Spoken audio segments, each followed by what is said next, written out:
Baik, secara singkat kita akan melihat farmakologi sistem muskuloskeletal.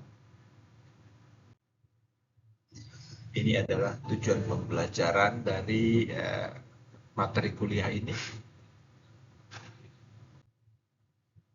Nah, em, obat-obat muskuloskeletal itu nanti kita akan lihat beberapa. Yang pertama kita akan bahas sedikit lagi mengenai analgesik, khususnya mengenai NSAID atau non-steroid anti-inflammatory drugs.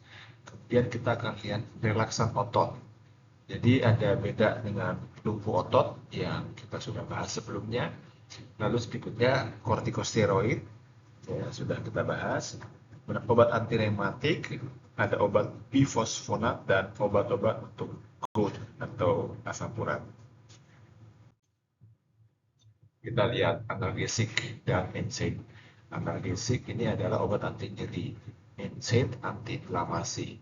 Tapi ada analgesik yang bukan NSAID, misalnya opioid dan paracetamol.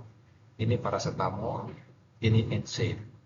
Paracetamol, NSAID yang non selektif, ibuprofen contohnya, ada celecoxib, NSAID yang selektif.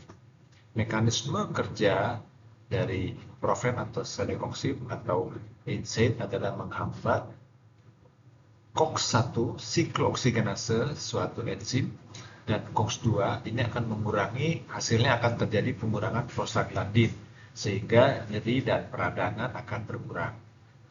Efek samping akan terjadi gangguan saluran cerna, risiko pada kardiovaskular untuk NSAID yang selektif COX-2, dan bisa terjadi kerusakan ginjal. Jadi yang ginjal, saluran cerna maupun pembekuan darah adalah COX-1-2, sedangkan yang selektif akan memiliki risiko pada kardiovaskular. Relaksan otot, ini beda dengan otot. Ini akan membuat otot jadi lemas, tapi tidak sama sekali tidak berkontraksi, ya.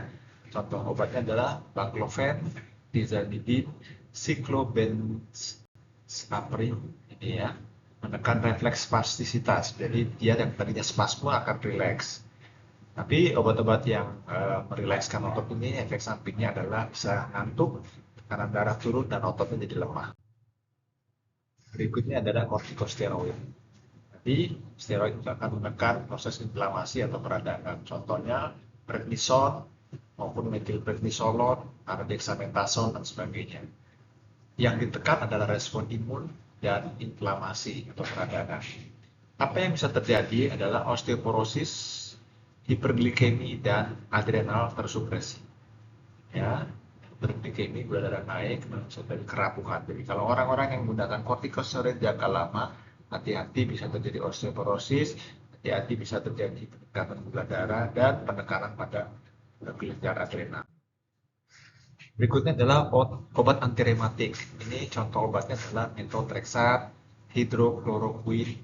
Mekanismenya adalah modulasi dari sistem imun. Jadi sel-sel imunnya ditekan. Jadi sebenarnya obat-obat autoimun, ya. Apa efek sampingnya? Bisa terjadi kerusakan pada sel hati dan penekanan pada sumsum tulang. Obat berikutnya adalah bifosfonat. Ini adalah mencegah pemblokosan tulang. Jadi obat contohnya ada alendronat, ada asam zoledronik, ya. Ini akan menghambat proses osteoklas, pemecahan tulang. Jadi mencegah terjadi pemblokosan tulang.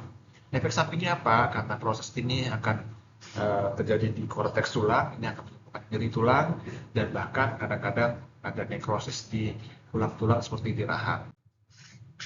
Yang terakhir adalah obat GOUT atau obat asam urat. Contohnya adalah allopurinol atau colchicine, ini menghambat sintesa asam urat. Untuk allopurinol atau menghambat proses peradangannya, colchicine. Ya, ini menjadi penyakit terutama pada orang-orang yang sudah beranjak tua, ya. Nah, bagaimana peran perawat dalam pemberian obat?